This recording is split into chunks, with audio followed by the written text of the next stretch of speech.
Hello दोस्तों, स्वागत है एक बार फिर से आपका एनके नर्सिंग स्टडीज में। आज हम बात करेंगे फंडामेंटल ऑफ नर्सिंग से एक बहुत ही इंपॉर्टेंट टॉपिक जो आता है आपके सेमेस्टर एग्जाम के अंदर, शॉर्ट नोट के अंदर पूछा जा सकता है।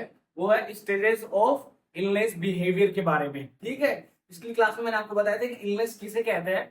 इलनेस की डेफिनेशन बताई थी मैंने आपको कि जब एक पर्सन की हेल्थ के अंदर जो हेल्थ की कंडीशन है उससे अगर कुछ भी डेविएशन आता है, ठीक है, तो उस कंडीशन को क्या बोलते हैं? उस कंडीशन को बोलते हैं इलनेस। ठीक है, इलनेस का मतलब था डेविएशन फ्रॉम नॉर्मल हेल्थ की कंडीशन से, और साथ ही साथ अगर उसकी बॉडी की फंक्शनिंग क्या हो, अफेक्ट हो उस सिचुएशन से, तो उसको क्या बोलते हैं? इलनेस बोलते हैं। तो आज के हम इस टॉपिक में पढ़ेंगे कि जब उसकी बॉडी ठीक से फंक्शनिंग नहीं कर पा रही है या फिर उसको ऐसी सिचुएशन हो गई है, उसकी हेल्थ कंडीशन क्या हो रही है, धीरे धीरे बिगड़ती जा रही है, तो उसके जो बिहेवियर है उसके अंदर क्या क्या चेंजेस आएंगे।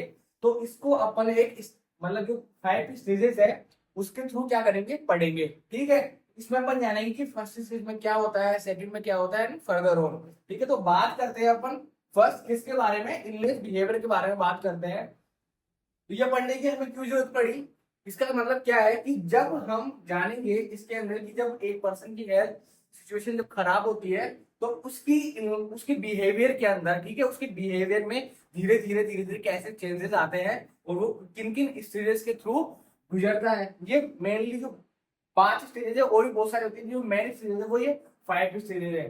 ठीक है, तो फर्स्ट स्टेज की बात करें तो फर्स्ट स्टेज का नाम क्या है? Symptoms experience. ठीक है, तो फर्स्ट ऑफ ऑल जब भी एक पर्सन की हेल्थ में कुछ भी प्रॉब्लम आती है, ठीक है, जैसे अपनी हेल्थ है, अपने अगर अपनी अपने शरीर में अगर कुछ भी गड़बड़ आती है तो अपने को क्या होता है, फील होने लग जाता है कि हमारी बॉडी के साथ कुछ ना कुछ गलत हो रहा है। ठीक है, तो इसमें देखते हैं ड्यूरिंग द इनिशियल स्टेज, ये क्या है, जो इलनेस बिहेवियर है उसकी फर्स्ट स्टेज है। इसके अंदर क्या होता है, एक person is aware that something is wrong. ठीक है, जो पर्सन है जिसकी हेल्थ के साथ कुछ भी गड़बड़ हो रहा है तो उसको पता होता है अपनी जो हेल्थ है, उसका जो शरीर है, उसके अंदर कुछ ना कुछ गलत हो रहा है, वो ये अवेयर रहता है उस चीज के लिए। ठीक है, क्योंकि उसको सिम्टम्स क्या हो रहे हैं, धीरे धीरे एक्सपीरियंस होने लग जाएंगे, तो अपने जाना कि जो पर्सन है उसको क्या होता है, वो अवेयर होता है उस सिचुएशन के लिए। A person usually recognise a physical sensation.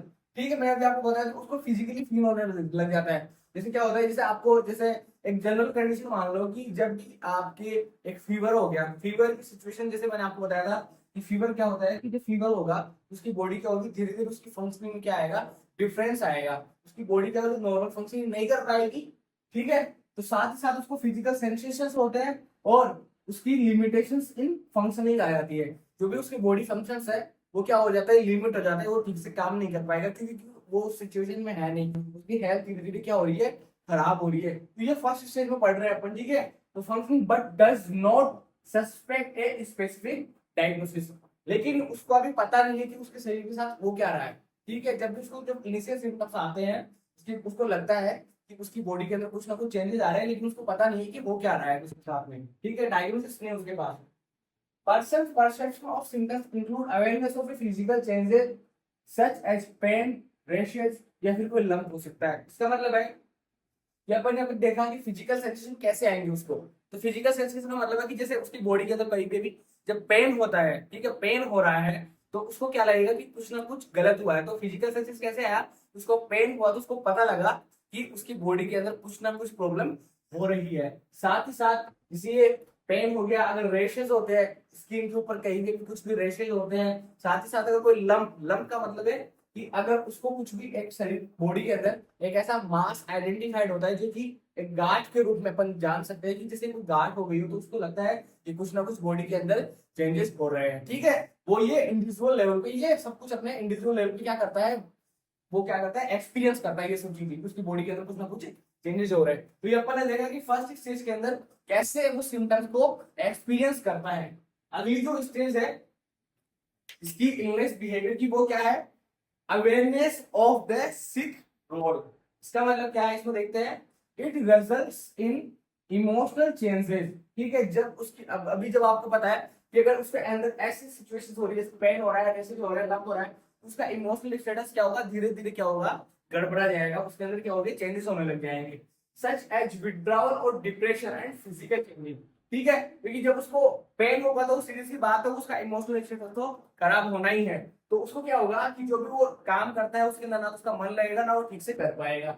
साथ ही साथ उसको डिप्रेशन की सिचुएशन भी हो सकती है एंड फिजिकल चेंजेस तो उसको बॉडी के अंदर देखने को मिलेंगे, क्योंकि नॉर्मल फंक्शन क्या कर रही है बॉडी नहीं कर पा रही है। ठीक है, आगे अपन बात करें, इमोशनल चेंजेस में भी सिंपल और कॉम्प्लेक्स। ठीक है, ये क्या होती है, जो इमोशनल चेंजेस के अंदर हो रहे हैं वो कितने सीवियर हो सकते हैं, ये डिपेंड करेगा किसके ऊपर, कि जो भी उसके अंदर जो सिम्टम्स आ रहे हैं वो कितने सीवियर है। ठीक है, तो severe depending on severity of illness, illness उसके अंदर हो रही है, उसकी बॉडी के अंदर जो चेंजेस आ रहे हैं, जो इफेक्ट उसके ऊपर हो रहा है वो कितने सीवियर है, उस वो कितने सीवियर है, ये उसकी जो इमोशनल स्टेटस है उसको क्या करेगा, आइडेंटिफाई करेगा। ठीक है, कि वो ज्यादा डिप्रेस होगा या फिर उसको इमोशनली ज्यादा अफेक्ट नहीं करेंगे। ठीक है, the degree of disability, the degree of disability and anticipated length of illness. ठीक है, साथ ही साथ कि वो जो इलनेस है उसकी बॉडी को कितना अफेक्ट करेगी। ठीक है, और उसकी जो इलनेस है वो कितनी लंबी चलने वाली है, ये सब सिचुएशन उसकी जो इमोशनल स्टेटस है, इमोशनल स्टेटस है वो कैसे होंगे, सिंपल होंगे, कॉम्प्लेक्स होंगे, ये सब चीजें ये क्या करेगी, आइडेंटिफाई करेगी। ठीक है, उसका बॉडी फंक्शन कैसे क्या चल रहा है। ठीक है, ये अपन ने बात की सेकंड स्टेज के बारे में। जो थर्ड स्टेज होती है वो होती है मेडिकल केयर कॉन्टेक्ट। अब उसके बाद क्या होता है कि जब भी बॉडी के अंदर हमारे शरीर में कुछ भी चेंजेस होते हैं तो सबसे पहले अपन क्या करते हैं, होम लेवल पे, ठीक है, अपन घर पे ही उसको ठीक करने की कोशिश करते हैं। जैसे अपन के जैसे हमारे बॉडी के अंदर क्या हुआ कि जैसे क्या हुआ कि फीवर आ गया, तो क्या करते हैं कि सबसे पहले अपन ठंडे ठंडे पानी से उसको कोल्ड कंप्रेस देने की कोशिश करते हैं। जैसे ठंडा कपड़ा, गीला कपड़ा करके उसके बॉडी के ऊपर रखना, सर के ऊपर रखना, तो ये होम रेमेडीज के अंदर आते हैं कि जब ये सब चीजें वो क्या करते हैं घर पे करने की ट्राई करते हैं। ठीक है, फर्स्ट ऑफ ऑल उसके बाद में क्या होता है कि जब ये सब चीजें काम नहीं करती तो वो जाके क्या करता है, हॉस्पिटल के अंदर या कोई भी जो भी हेल्थ केयर फैसिलिटी है वहां पे जाके कांटेक्ट करता है। तो यही अपन इस स्टेप के अंदर, इस स्टेज के अंदर जानेंगे। If symptoms persist despite home remedies. ठीक है, होम रेमेडीज के बाद घर पे केयर करने के बाद भी उसके अगर ये सिम्टम्स क्या रहते हैं, प्रेजेंट रहते हैं, बिकम सीवियर और रिक्वायर इमरजेंसी। ठीक है, क्या होता है अगर सीवियर हो जाते हैं, साथ ही साथ कोई भी इमरजेंसी केयर उसको चाहिए, तो क्या करता है, the patient seeks explanation of the symptoms. तो उस जो पर्सन है उसको अब क्या चाहिए, जब भी अब उसको चाहिए कि उसकी शरीर के अंदर ये हो क्या रहा है, उसको उसका एक्सप्लेनेशन चाहिए। ठीक है, साथ ही साथ उसके अंदर ये सिम्टम्स क्यों आ रहे हैं, क्या क्या सिम्टम्स क्या आ रहे हैं, कॉज ऑफ सिम्टम्स। ठीक है, उसके अंदर ये सिम्टम्स क्यों आ रहे हैं, साथ ही साथ उसका जो ट्रीटमेंट है वो कैसे क्या चलने वाला है, उसको कौन कौन सी ट्रीटमेंट उसके लिए जरूरी है, और उसकी जो फ्यूचर हेल्थ है वो कैसी होने वाली है, वो उससे रिकवर कितने टाइम होगा। क्योंकि जब भी अपन जब जैसे मान लो कि अपने अपने हमारे अंदर कोई भी बीमारी होती है, कुछ भी अगर प्रॉब्लम आती है, तो अपन जब डॉक्टर के पास जाते हैं तो सबसे पहले जाके उसको बोलते हैं कि ये सब अपने एक्सपीरियंसेस बताते हैं डॉक्टर को कि ऐसे ऐसे हुआ है, और फिर उनसे पूछते हैं कि कितने दिन तक दवाई चलेगी, कितना टाइम लगेगा इसको ठीक होने में, ये क्यों हुआ। तो ये सब चीजें कब आती है उसके बिहेवियर में, ये सब चीजें कब आई, जब वो हेल्थ केयर के पर्सनल है, मेडिकल केयर के उसके कांटेक्ट में आएगा, तो वहां पे ये सब कुछ वो जानने की क्या करेगा, कोशिश करेगा। ठीक है, तो ये अपन ने देखा फ्यूचर ऑफ हेल्थ के बारे में वो जानने की कोशिश करेंगे कि इसको कितना टाइम लगेगा, मैं कितने टाइम में वापस से रिकवर हो जाऊंगा। ठीक है, persons illness can be validated at any point on the health illness continuum.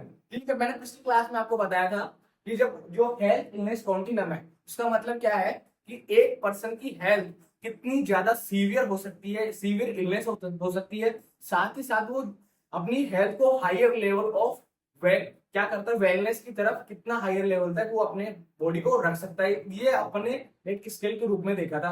तो ये इसी में यही बता रहा है कि अपन जब वो हेल्थ केयर के कांटेक्ट में आएगा, मेडिकल केयर जो पर्सनल है उससे मिलेगा, तो वो आइडेंटिफाई करेगा कि अभी उसकी जो सिचुएशन है, ठीक है, वो सीवियरिटी की तरफ कहाँ पे स्टैंड करती है। मैंने आपको 3 स्टेप बताई थी। फर्स्ट ऑफ ऑल वो साइन बताएगा, फिर आएंगे उसके अंदर सिम्टम्स आएंगे, फिर क्या होगा, disability, and finally premature death या फिर डेथ की तरफ हो जाता है। ठीक है, तो अपन ने उसके अंदर ट्रीटमेंट मॉडल के बारे में भी देखा था। ठीक है, ट्रीटमेंट मॉडल के बारे में देखा था।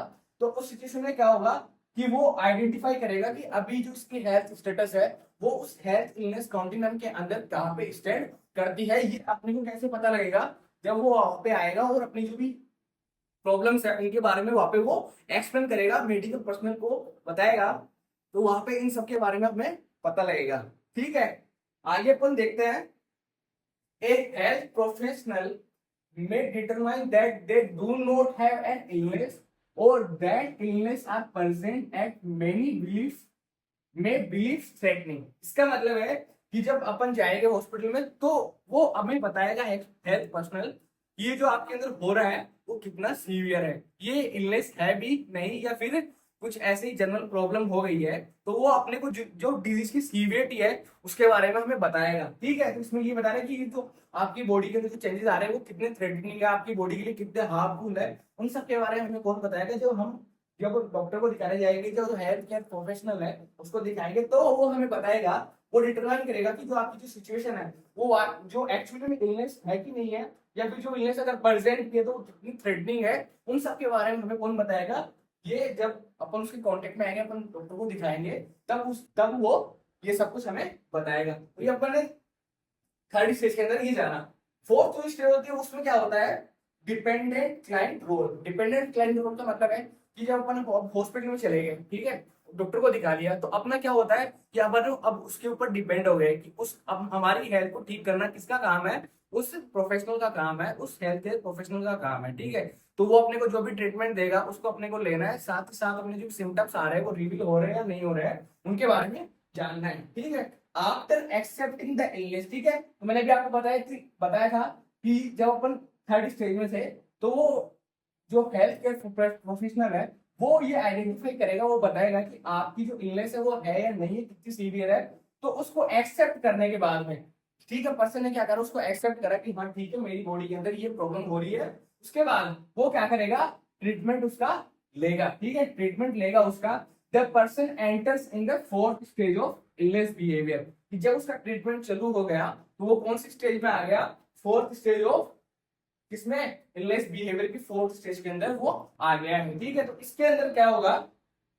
In this stage the person depends on health care professional. ठीक है, अभी मैंने आपको बताया कि उसकी केयर के लिए कौन रेस्पॉन्सिबल है? जो हेल्थ केयर प्रोफेशनल्स है वो उसकी हेल्थ के लिए, उसकी हेल्थ को वापस से रिवर्ट बैक करने के लिए, उसको ट्रीटमेंट देने के लिए कौन रिस्पॉन्सिबल है? वो किनके ऊपर डिपेंड हो गया है? वो हेल्थ केयर जो प्रोफेशनल्स है उनके ऊपर क्या हो गया? डिपेंड हो गया है। फॉर रिलीफ ऑफ सिम्टम्स, जो भी उसके बॉडी के अंदर जो सिम्टम्स आ रहे हैं, प्रॉब्लम हो रही है, उसकी जो हेल्थ खराब हुई है, उसको वापस रिलीफ करने के लिए कौन किसके ऊपर डिपेंड है? वो हेल्थ केयर प्रोफेशनल के ऊपर डिपेंड है।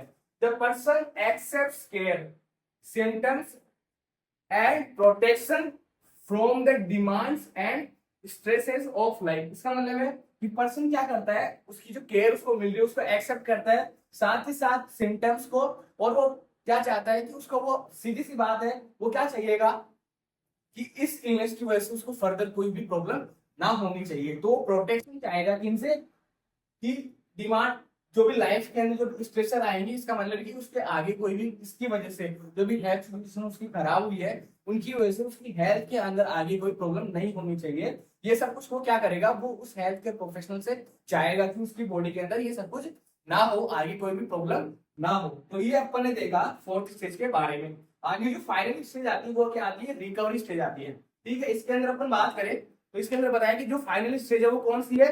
रिकवरी स्टेज होती है। Final stage recovery stage of illness behaviour के बारे में। The final stage of illness behaviour, recovery and rehabilitation. ठीक है, रिहेबिलिटेशन क्या मतलब क्या होता है कि जो भी उसकी शरीर, जो पहले से जब ये प्रॉब्लम नहीं हुई थी, उसको इलनेस नहीं हुई, उससे पहले जो उसकी बॉडी फंक्शनिंग थी, उस फंक्शनिंग को वापस से पहले वाली स्टेज के अंदर लेके जाना। ठीक है, तो ये सब कुछ क्या होता है? रिकवरी एंड रिहेबिलिटेशन स्टेज के अंदर आता है। ठीक है, जो फिफ्थ स्टेज है उसके अंदर ये सब कुछ काम हो गए। Can arrive suddenly such as when a fever subside. ठीक है, तो इसके अंदर क्या होता है कि ये जो प्रोसेस है, जो रिकवरी क्या होती है, वो अचानक से होती है उसके शरीर के अंदर। जैसे डॉक्टर ने दवाई दी, उसकी बॉडी के अंदर क्या हो रहा था? फीवर आ रहे थे, उसने क्या करा? उसका ट्रीटमेंट प्रोवाइड कराया। तो जैसे उसने ट्रीटमेंट लेगा तो कुछ ही टाइम के बाद उसकी फीवर क्या होगा? सबसाइड होने लग जाएगा, साथ ही साथ उसकी जो फंक्शनिंग है वापस से रिवर्ट बैक होना शुरू हो जाएगी। ठीक है, आगे हम बात करें, the recovery is not from long term care may be required before the client is able to resume and optimal level of functioning. इसका मतलब ये भी नहीं है कि रिकवरी जैसे सडनली हो रही है, ठीक है, जैसे उसकी शरीर बॉडी के अंदर कुछ भी चेंजेस आए सडनली, इसका मतलब ये नहीं है कि ये हाथों हाथ कोई भी उसकी सिचुएशन, जो हेल्थ के अंदर प्रॉब्लम थी, वो अचानक से ठीक हो जाएगी। इसके अंदर टाइम भी लग सकता है। ठीक है, इसके अंदर टाइम भी लग सकता है। अब वो टाइम क्यों लगेगा? उसकी जो नॉर्मल फंक्शनिंग है, बॉडी की लेवल ऑफ फंक्शनिंग है, उसको वापस आने के अंदर क्या लग सकता है, टाइम लग सकता है। क्यों? क्योंकि अगर उसकी इलनेस पे डिपेंड करेगा कि वो कितनी सीवियर थी, वो कितना बीमार था, उसके ऊपर डिपेंड करेगा उसकी वापस से रिकवरी कितनी जल्दी होगी, या उसको कितना लॉन्ग टर्म में ये सब कुछ ट्रीटमेंट उसको देना पड़ेगा। ठीक है, आगे अपन लेते हैं in case of chronic illness. ठीक है, अगर उसकी क्रोनिक इलनेस मतलब सीवियर, उसकी जो इलनेस है, उसकी बीमारी है, वो अगर लंबे समय से चली आ रही है, then final stage may be involve adjustment to a prolonged reduction in health and functioning। इसका मतलब है कि अगर उसकी इलनेस, क्रोनिक इलनेस है, अगर वो लंबे समय से बीमार है, तो इसके अंदर क्या होगा, उसकी बॉडी क्या करेगी, जो भी हेल्थ सिचुएशन है, उसकी नॉर्मल फंक्शनिंग है, उसको वापस से एडजस्ट करने के लिए, ठीक है, उस सिचुएशन में वापस से आने के लिए उसकी बॉडी को बहुत लंबा टाइम लग सकता है। ठीक है, तो ये सब कुछ अपन ने जाना किसके बारे में, जो इलनेस बिहेवियर के अंदर जो 5 स्टेजेस है, उसके अंदर अपन ने देखा कि जो सिम्टम्स एक्सपीरियंस होते हैं, उसके बाद वो क्या करता है, अजम्पशन ऑफ सिक्योर, उसके बाद वो मेडिकल केयर के कांटेक्ट में आता है, उसके बाद वो क्या होता है, हो जाता है, वो क्लाइंट होता है, वो डिपेंड हो जाता है उस हेल्थ केयर प्रोफेशनल के ऊपर, ताकि उसकी जो हेल्थ है वो ठीक हो सके। ठीक है, वो ट्रीटमेंट है उनको क्या करता है, फॉलो करता है। उसके बाद जो फाइनल स्टेज आती है वो आती है रिकवरी स्टेज। उसके बाद वो ट्रीटमेंट लेने के बाद क्या करेगी, उसकी बॉडी वापस से रिकवर शुरू कर देगी, रिकवर होना शुरू कर देगी, रिहेबिलिटेट शुरू कर देगी। अब ये डिपेंड करता है कि उसकी जो इलनेस थी वो कितनी सीवियर थी। ठीक है, तो ये अपन ने देखा स्टेज ऑफ इलनेस बिहेवियर के बारे में। तो ये नोट्स साथ ही साथ आप लिखते भी जाइए, क्योंकि ये आपकी हेल्प करेगा तब जब आपकी सेमेस्टर एग्जाम्स लगेंगे। इसके अंदर शॉर्ट नोट आता है, शॉर्ट नोट के अंदर पूछा जा सकता है कि explain the stages of illness behaviour के बारे में, तब आपकी ये नोट्स क्या करेंगे, हेल्प करेंगे। आगे हम मिलेंगे एक नए टॉपिक के साथ, तब तक बने रहिए एनके नर्सिंग स्टडीज के साथ। Thank you so much.